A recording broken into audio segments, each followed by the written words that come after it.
Oke bro, kita lanjut dengan pertanyaan, mengapa seorang Buddha terus-menerus disalahpahami dan disalahartikan oleh orang-orang? Itu benar-benar tak terelakkan, tidak bisa dihindari. Itu memang harus terjadi, itu adalah bagian dari takdir mereka yang mengatakan kebenaran. Mereka pasti akan disalahpahami, disalahartikan. Jika mereka tidak disalahpahami, tidak disalahartikan, itu akan menjadi keajaiban. Tapi keajaiban seperti itu belum terjadi sampai sekarang, dan tidak ada harapan bahwa itu akan pernah terjadi. Para Buddha selalu disalahpahami karena alasan sederhana, bahwa mereka berbicara dari pedirimungan yang sama sekali berbeda, yang tidak tersedia bagi orang banyak. Mereka berbicara dari pengalaman yang sama sekali berbeda. Pengalaman mereka sedemikian rupa sehingga tidak bisa diungkapkan melalui kata-kata. Namun mereka mencoba untuk mengungkapkannya melalui kata-kata, mereka mencoba melakukan hal yang mustahil. Mengungkapkannya melalui kata-kata menciptakan masalah. Mereka menggunakan kata-kata dengan cara mereka sendiri, mereka memberi warna mereka sendiri pada kata-kata itu, tetapi ketika kata-kata itu sampai kepadamu, kata-kata itu telah kehilangan semua makna yang diberikan oleh orang-orang yang telah tercerahkan. Segera setelah dirimu menafsirkannya, dirimu menerjemahkannya ke dalam pengalamanmu. Para Buddha berbicara dari puncak-puncak yang disinari matahari, sedangkan dirimu tinggal di lembah-lembah yang gelap. Mereka berbicara tentang cahaya, sedangkan dirimu belum pernah melihat cahaya. Mereka berbicara tentang mata, sedangkan dirimu bahkan tidak pernah bermimpi tentang mata. Mereka berbicara tentang keabadian, sedangkan semua yang dirimu ketahui hanyalah waktu, semua yang dirimu ketahui bersifat sementara, dan mereka berbicara tentang sesuatu yang tidak pernah berubah, yang selalu sama, yang kekal. Kesenjangan itu tidak bisa dijembatani. Kecuali dirimu juga menjadi sadar, itu tetap tidak bisa dijembatani. Oleh karena itu, hanya beberapa murid, perlahan-lahan, sedikit demi sedikit mencapai makna dari para master. Sangat lambat beberapa orang menjadi terbangun, mereka bangun dari tidur mereka. Itu juga sulit, karena semua yang dirimu ketahui tentang hidupmu hanyalah tidur dan mimpi-mimpimu. Meninggalkan mimpi-mimpi dan hidupmu di belakang itu sulit. Itu menghancurkan seluruh masa lalumu. Itu berarti memasuki wilayah yang tidak dikenal tanpa peta. Seseorang merasa takut. Hanya para murid yang bisa mengerti, sedangkan orang banyak tidak bisa mengerti. Orang banyak memiliki semua investasi dalam ketidakpahaman. Bahkan jika ada kemungkinan untuk mengerti, mereka akan menghindari kemungkinan itu. Mereka tidak akan mendekati para Buddha, mereka akan mencoba dengan segala cara yang mungkin untuk menciptakan lebih banyak dan semakin banyak penghalang. Mereka akan menciptakan rumor, segala macam rumor. Mereka akan mengelilingi para Buddha dengan begitu banyak asap, ciptaan mereka sendiri, sehingga para Buddha menjadi hampir tak terlihat oleh mereka. Mereka tidak mau mendengarkan, karena menyakitkan. seluruh hidup mereka berakar pada kebohongan, dan kebenaran menyakitkan, itu menghancurkan. Dan masa sangat banyak, orang-orang buta jumlahnya biliunan. Orang-orang yang memiliki mata jarang, sedikit dan langka. Hanya sesekali muncul seorang Zarathustra, seorang Lao Tzu, seorang Yesus, seorang Musa, seorang Buddha. Mereka melakukan sesuatu yang tak terbayangkan. Mereka mencoba menjelaskan cahaya kepada jutaan orang yang buta. Orang-orang buta bisa mendengar kata cahaya, tetapi mereka tidak bisa memahaminya, atau mereka akan memahaminya dengan cara mereka sendiri, apapun ide, pendapat mereka tentang cahaya. Mereka tidak hanya buta, mereka memiliki ribuan pendapat. Mereka memiliki banyak pengetahuan, tetapi mereka tidak tahu apa-apa. Mereka penuh dengan kitab suci, mereka menyembunyikan kebutaan mereka di balik kitab suci. Mereka bisa mengutip kitab suci, mereka bisa berdebat, mereka pintar dan terampil dalam berargumen. Faktanya, kebenaran tidak bisa diperdebatkan. Dirimu mengetahuinya atau tidak. Kebenaran juga tidak bisa dibuktikan, dirimu mengetahuinya atau tidak. Mengetahui adalah satu-satunya yang mungkin, atau tidak mengetahui. Tidak ada cara untuk membuktikannya. Suatu ketika itu terjadi. Seorang pria buta dibawa ke Gautama Sang Buddha. Orang buta itu adalah seorang ahli logika, seorang filsuf, sangat argumentatif. Dia telah berdebat dengan seluruh desa, tidak ada cahaya, dan kalian semua buta, sama seperti aku buta. Tapi aku mengetahuinya sedangkan kalian tidak mengetahuinya, itulah satu-satunya perbedaan. Dia mengatakan ini kepada orang-orang yang memiliki mata. Dan ia begitu pintar dalam berargumen sehingga penduduk desa bingung harus berbuat apa dengan orang ini.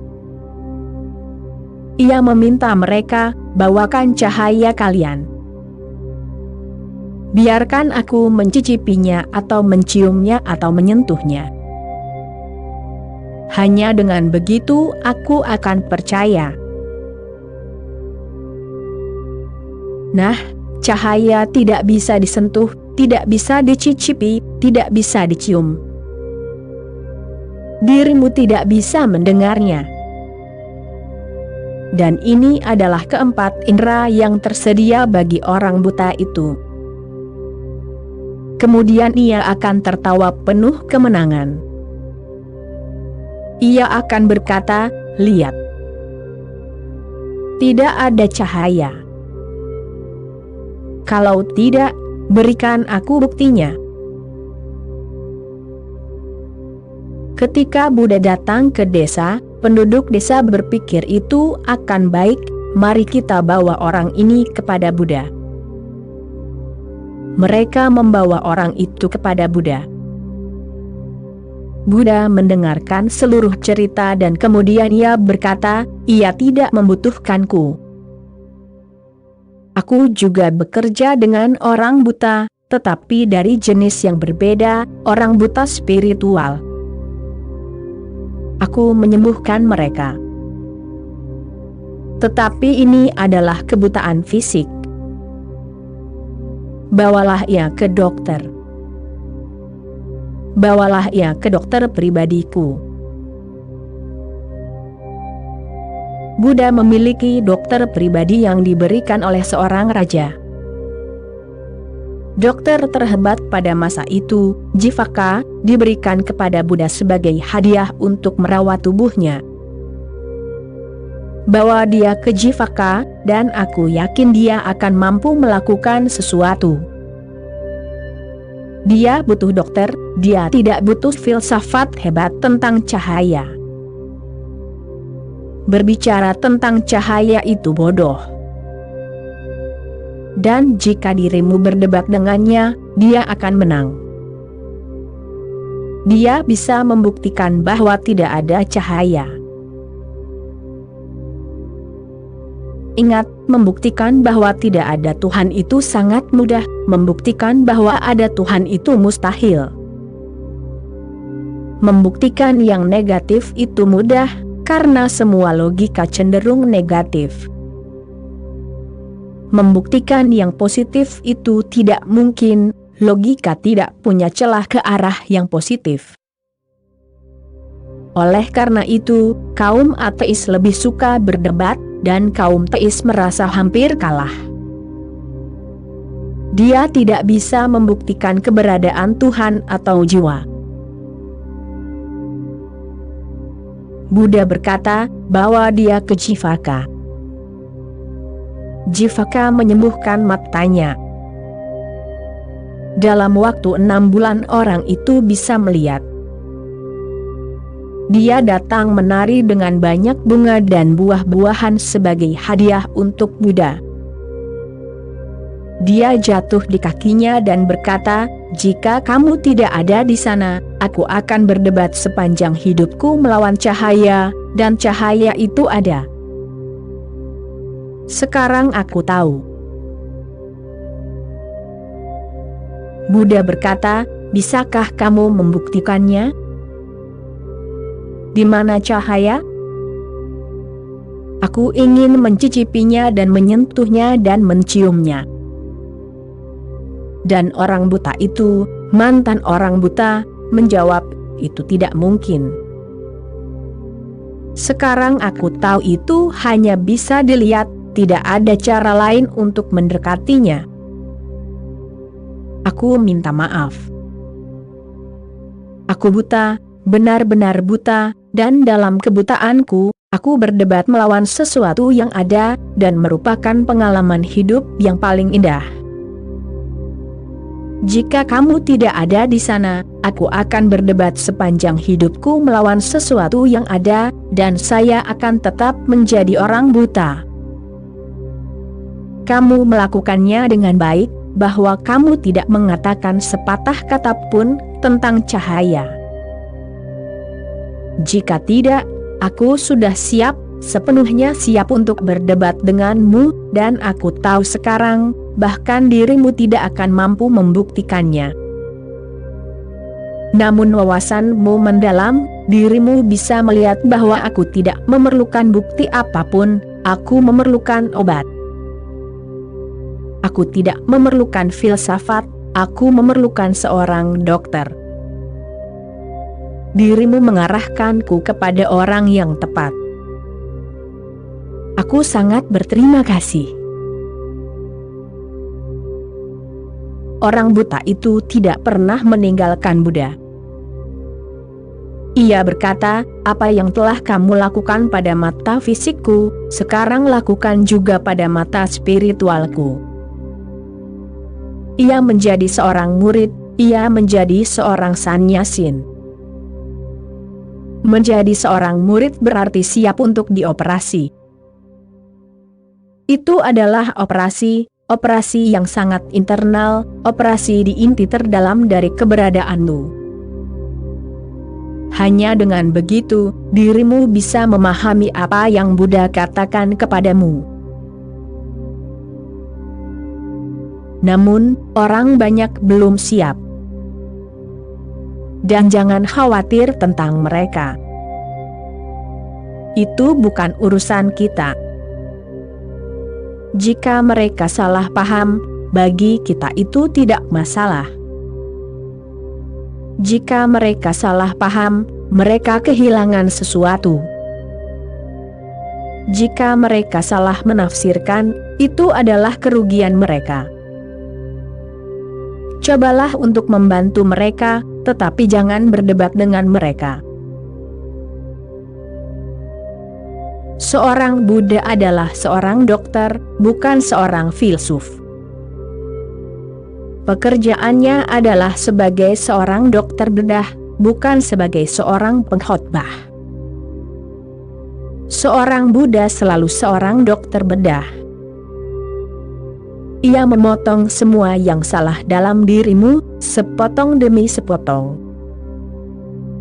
Secara perlahan, sedikit demi sedikit ia menghancurkan seluruh bangunan kepalsuanmu. Maka yang tertinggal adalah kebenaranmu, keberadaanmu. Ketika dirimu telah mengalaminya, barulah dirimu akan mampu memahami apa yang disampaikan kepadamu melalui kata-kata, melalui keheningan, melalui persekutuan. Seorang Buddha berusaha dengan segala cara yang mungkin untuk menjangkaumu, tetapi dia hanya bisa menjangkaumu jika dirimu terbuka kepadanya. Dia tidak bisa menjangkau orang banyak, itu tidak mungkin karena sifat alami segala sesuatu. Oke bro, sekian dulu episode kali ini, kita sambung lagi nanti. Terima kasih bro.